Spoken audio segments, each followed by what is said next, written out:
new world is born whenever the senses widen. A new world is born whenever the senses widen. Senses widen. Philosophy is not critique, but invention. The creation of concepts that gives the earth room to breathe again.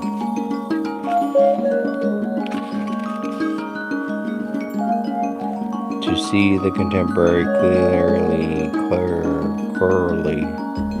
curling clearly, is to abandon the disciplinary borders.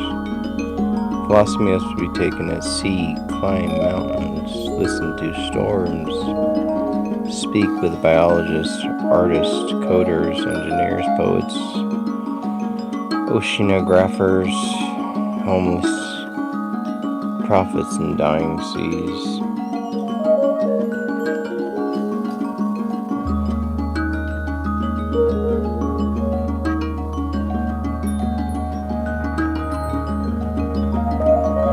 The nerves we need are not resources, but possibilities.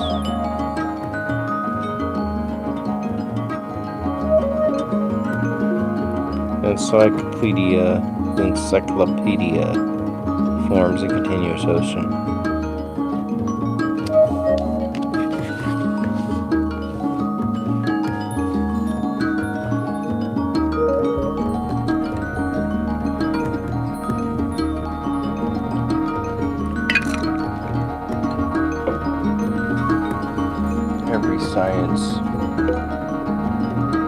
Every science once imagined this as its discrete cells in the old encyclopedia now leaks through the membrane, becoming confluence of flows, mathematical, biological, computational, mythic, so that the node and the mode and the road of the macromolecular biochemistry secretly contains the whole ocean of knowledge, just as a fractal shard contains the entire coastline.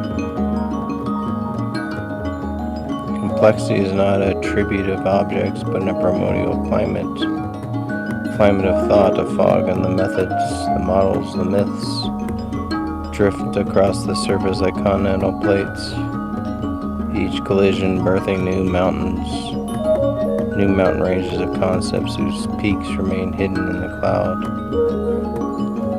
The encyclopedia is not a tree, but a weather system, and the philosopher who seeks to classify it with rigid branches misunderstands the storm.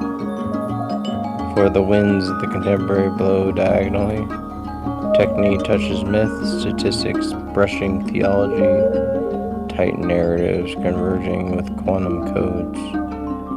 Every science contains a blind spot equal to its power, and the more universal it becomes, the more it swallows its own references.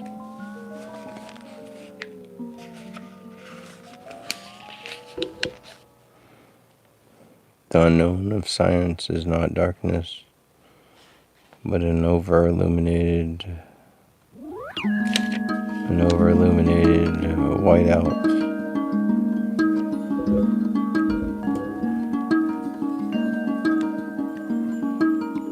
Epistemology once imagined as sovereignty, sovereign vantage points, not becoming a kind of seafaring, an art of piloting through fog of inferences, where no map remains stable and every point of orientation can itself be another storm front.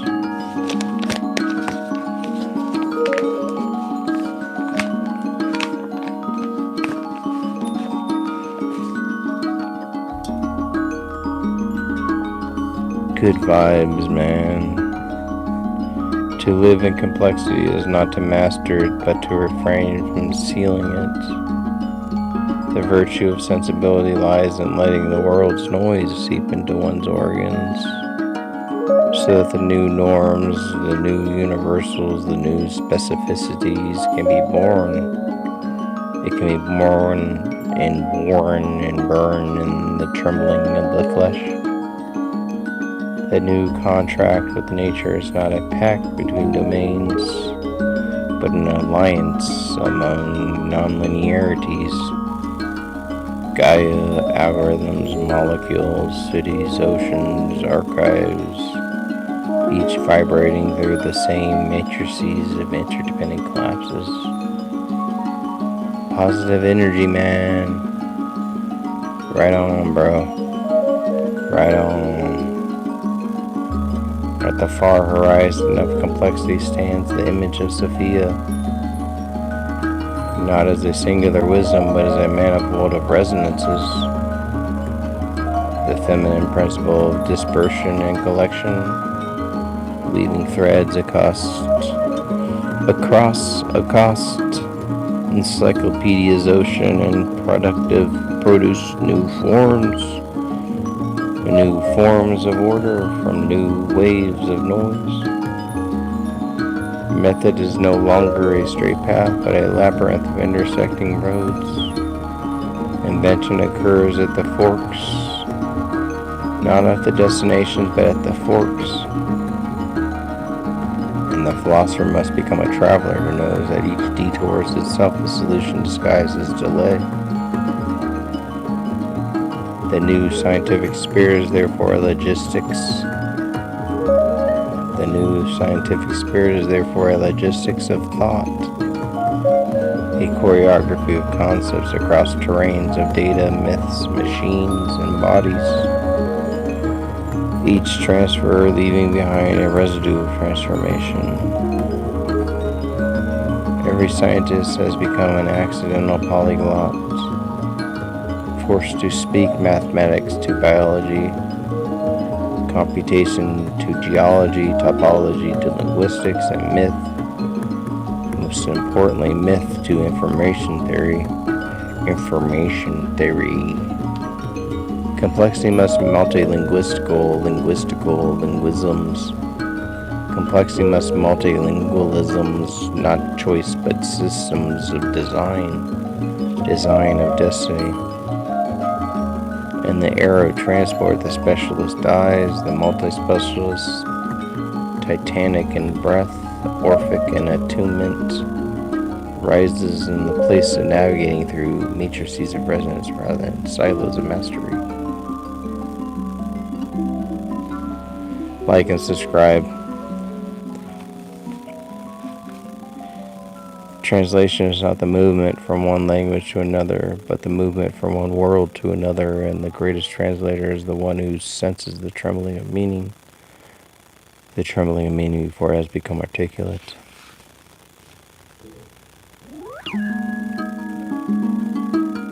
The scientific community is a vessel on an infinite sea. Every action, however local, ricochets across entire holes. So that the virtue of courtesy, the sailor's ancient pact, is not the essential ethics of the contemporary technoscience. The helmsman guides not but by commands, but feedback loops. His wisdom is lying and listening to the world's turbulence, detecting the faintness of deviations in the winds and waves of the adjusting his hand by exquisite tenderness. The transporter is therefore an ethical form of science. The refusal is to anchor the ship in dogma. The decision is to keep moving, to stay open, to follow the dynamic signals of the world that never ceases transmitting.